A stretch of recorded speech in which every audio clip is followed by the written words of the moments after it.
Okay, it's the Viper 4567 here with episode 4 of the random pay-per-view reviews. This is WWE No Way Out 2006. So, this was in Baltimore, Maryland, and a crowd of, I think, of over 16,000, I think, or some sort. I didn't get the quiet figures, but it was a big enough crowd. I must say this pay-per-view was pretty decent, actually, I must say. Yeah, pretty good. I thought it was very enjoyable. Now, I remember watching this years ago, and I have this on DVD, and really enjoyed it. I really enjoyed the main event and a few other matches, but I haven't watched it now for about 3 or 4 years. Well, what's it now? 2004. I actually bought it when it came out on release, which would have been the summer of 2006. So I'll probably have it, that DVD, probably the best part of 7 years, nearly 7 years, yeah. So I've only watched it once or twice, I think, in the last 3 or 4 years, so it's good to kind of watch something that you haven't watched in a while. So let's get on with this, shall we? First match was a 9-man, basically, 9-man match for the Cruiserweight Championship. Gregory Helms retaining his title, beating Scotty, Hotty, Paul London, Brian Kendrick, Funaki, Super Crazy, Psicosis, Nunzio, and Kid Kash. He pinned... Who did he pin? I get this match now 2.5 stars, but the only problem I had with this match, it was not an elimination match. This should have been... I think it would have worked a little bit better, but what can you do? So, mule kick by London and Nunzio, drop kick down from London and Kendrick on Sky Too High, double crossbody down from Psicosis and Super Crazy on both London and Kendrick. Then all the wrestlers attack Helms, nice Sonic Piranha from London on Psicosis, initial drop kick down from Super Crazy on London, Funaki gets 2 on Nunzio, drop kick from Funaki on Psicosis, roll up gets 2 for Scotty. Excuse me. Kash goes over the top rope onto Psicosis and does a Hurricane Rana. Sicilian Slice gets 2 for Nunzio. London launches Kendrick and drop kicks Nunzio and Funaki. London and Kendrick then goes to the top rope and both do planches onto Funaki, Scotty Too Hotty and Nunzio. Spinning heel kick gets 2 for Super Crazy. Everyone does their finishers on Helms. Scotty gets 2 off the worm. Kick Kash then with the brainbuster on Psicosis. Moonsault on Kash by Crazy, and Helms covers Psicosis for the win. Then he celebrates at the top of the stage, and then they all go after him, which was yay. So as I said, the match itself was pretty damn crazy, but I think, as I've said, I enjoyed the match, but it would have been better. I think it could have been a 3-star match if they had booked it as an elimination match, but what can you do? Then we see Booker T saying he's not 100% and can't compete tonight. He said he's the greatest US champion of all time. People in the arena don't want me to compete if I'm not at 100%, and people around the world. Teddy Long, you look 100%, and you looked 100% on Friday night on SmackDown. Then basically Charmel and Booker begged not to have the match, but Teddy Long wasn't having none of it. So yeah. So next we see Finlay saying, "I've come all to Crystal. We've come all the way from Ireland for a fight tonight. And I don't have one, so it looks like I'm going to have to pick a fight." So he grabs Crystal and brings her to the ring. That brings out Lashley. They brawl. He takes control. Then JBL comes out, and that's what starts the match. So JBL defeating Bobby Lashley in an okay match. JBL tries to take advantage, but Lashley turns around. Shoulder block from JBL. Back body drop down from Lashley, and another gets 2 of those. Lashley rams HBK, I was going to say, JBL's face into the steps, and Jillian Hall hits Lashley with her clipboard. Then Lashley with a belly to belly on the outside, gets him into the ring and gets 2. God, what's up with me tonight? Ashley again, Jesus Christ. Lashley with a vertical suplex on JBL.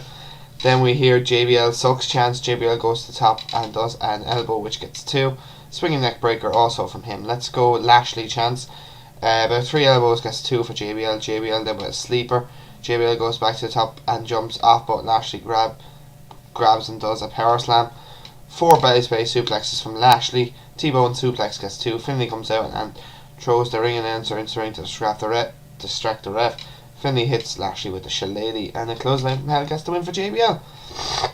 So yeah, not a great match really, to be honest. 1.5 stars. It's the most I'd give it. I wouldn't say I'm being generous at all there, but 1.5 stars is probably the best you could give it. Then we get our special guest for the evening, which is none other than the Animal Batista, saying he's here for 3 reasons. First is for Kurt Angle versus the Undertaker. Second reason, he misses the crowd in SmackDown. And the third reason is that he's torn excuse me, tricep is not torn anymore. Sooner rather than later he'll be back, and he doesn't care who is the champ, because at the end of the day he will be World Heavyweight Champion again. So yay would be. Next then, Matt Hardy and Tatanka defeat Eminem in a decent tag team match. Now, it wasn't, Matt Hardy this wasn't a secret opponent, mystery man basically type thing. I didn't really know much of Tatanka at the time. Obviously I was only about 15 at the time. I obviously didn't watch WWE back in the early 90s or whatever, whenever he came into WWF. But yeah, he didn't do too bad in this match. A nice right hand from Matt Hardy on Mercury. Melina says to Matt, "You should have chosen the winning team." Then Melina slaps him while the ref gets distracted. Double neck breaker then from Matt. Tatanka rams Mercury into the barrier. Melina rakes the eyes of Tatanka, and then Nitro with a nice drop kick from the apron of the ring. Clothesline from Tatanka, and Matt gets the tag and cleans house. Power slam from Matt, and then Matt does a bulldog on Mercury, while at the same time he does a clothesline on Nitro. Side effect then to Nitro. Nice super kick then from Nitro and Matt. Double clothesline then from Matt, and Matt gets the twist of fate on Nitro. Tatanka gets the Samoan drop, and Matt Hardy gets the win for them. So nothing really to complain about. 2 stars easily. Couldn't really rate it any higher than that, I don't think. It was a decent tag match though.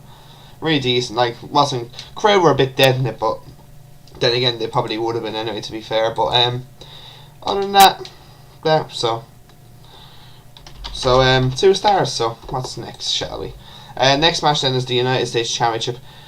Chris Benoit defeating Booker T in a good match. Now it was a really good match. They had the best of 7 series, obviously. And then obviously the whole thing with Randy Orton. But this match was good. Before the match starts, Booker goes on the mic and says he's made up his mind. There will be a new US champion tonight. He's going to forfeit his championship. No US or whatever you call it. Forfeit his champion. So he asks Teddy Long to come to the ring. He says to Benoit, "Are you happy now that you've won the title?" Benoit gets on the mic and calls Booker a coward, and the crowd chant with him, "Coward." Benoit says there's no way in hell he's accepting the title by forfeit and face me like a man. Charmel says then, "This is your fault." She slaps Benoit. Booker T then attacks him from behind. Teddy Long then asks for the bell. So Benoit chops Booker on the outside. Nice snap suplex from Benoit. Then a back suplex gets 2. Benoit reverses Booker's shoulder first into the steps. Booker then rams Benoit into the steps. German suplex then from Benoit. Nice spinning heel kick then from Booker. Sleeper hold also from Booker, but Benoit gets out of it. Booker hangs Benoit on the ropes, and then they both trade chops. Benoit does the 3 amigos, which gets 2. Another spinning kick by Booker. Benoit with a load of headbutts to Booker. He superplex from Benoit, which gets 2. Spinebuster then by Booker, and Benoit is going for a headbutt, but Charmel distracts him, and Booker can take advantage, and then a scissor kick from Booker gets 2. Benoit gets the sharpshooter but changed his mind and puts it into a crossface for the win in what was a good match. And then we see Benoit going backstage, most of the locker room congratulating Benoit on his win. Then we see him with Chavo, Vicky Guerrero and Rey Mysterio saying he will do the same when he defeats Randy Orton. So overall, a pretty decent match, 3 stars. I have no problem with that. So next then we have Randy Orton defeating Rey Mysterio to get Rey's Royal Rumble title match. Basically his title match shot at WrestleMania. Good match, another good match now. I gave it 3 1/4. Really decent chance of Eddie to begin at the start of the match. They really did milk though. Eddie Guerrero's dead though. I think WWE basically, Rey Mysterio only obviously won the world title because of the thing with Eddie, and I think they basically were disgraceful in that. Like basically, I know Rey and Chris Benoit and all them were close with him, but still they really did milk it, WWE. I think, and to be fair, I think they should be ashamed of themselves by doing that. Like, I'm surprised Chavo now and Vicky didn't have a big say in that now. But I think at the end of the day, fair enough, they want to remember Eddie Guerrero. That's fine, I have no problem with that whatsoever. But like basically, Rey Mysterio getting on top because of that, that should not have ever happened. But well, look, what can you do?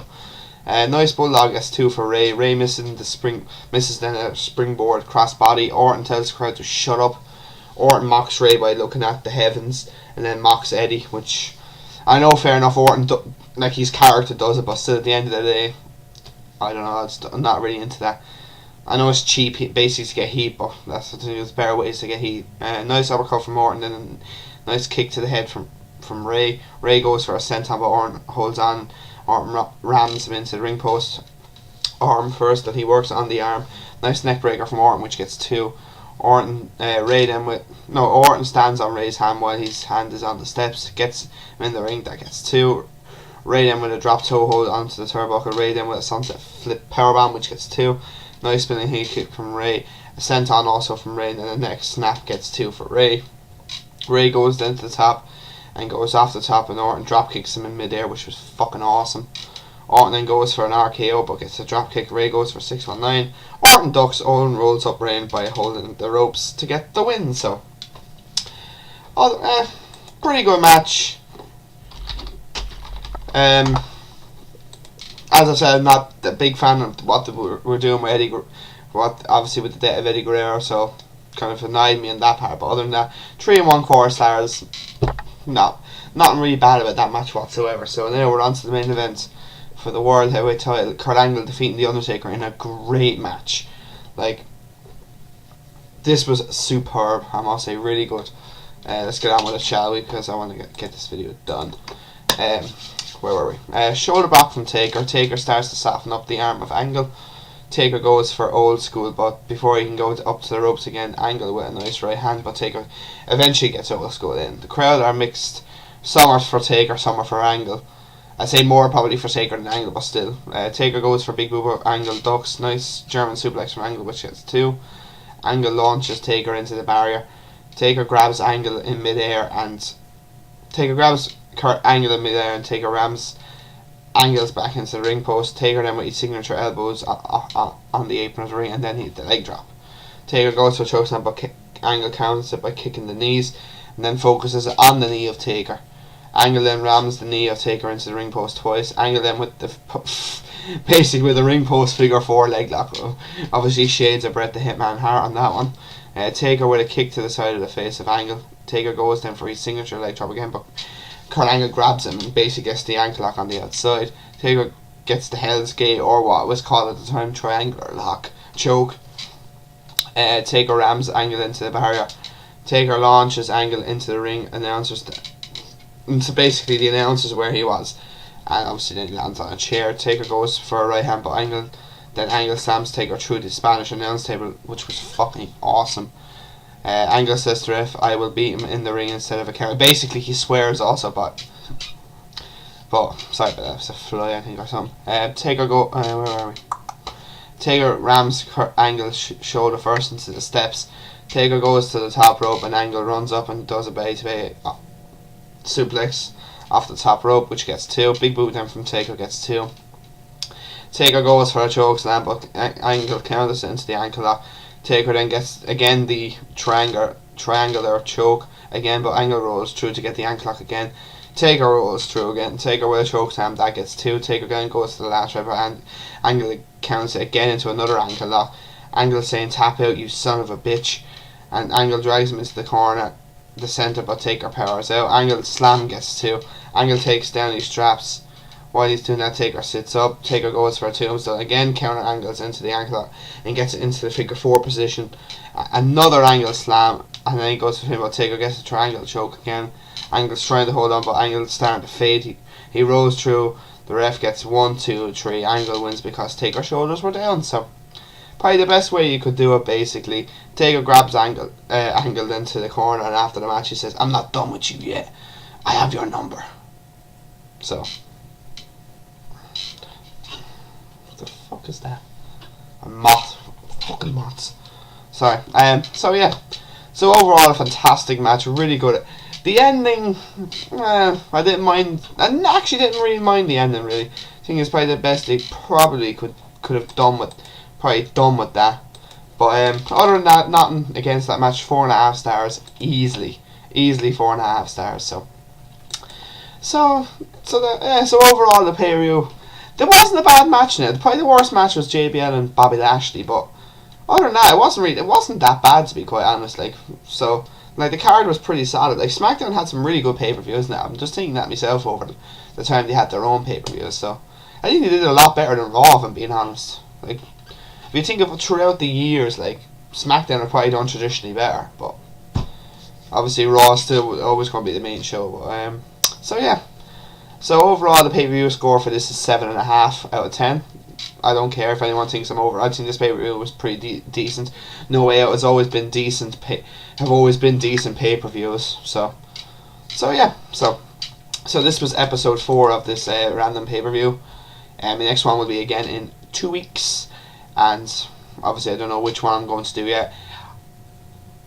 I am thinking actually the only random pay-per-view I am going to disclose to you is probably going to be. It is coming towards WrestleMania, so maybe in another month or so I'm going to do WrestleMania. I'm going to do a WrestleMania for a random pay-per-view, so that's the only one I'll disclose to you. So this was the Viper 4567. Please subscribe, comment, like, and I will talk to you guys soon, so take it easy.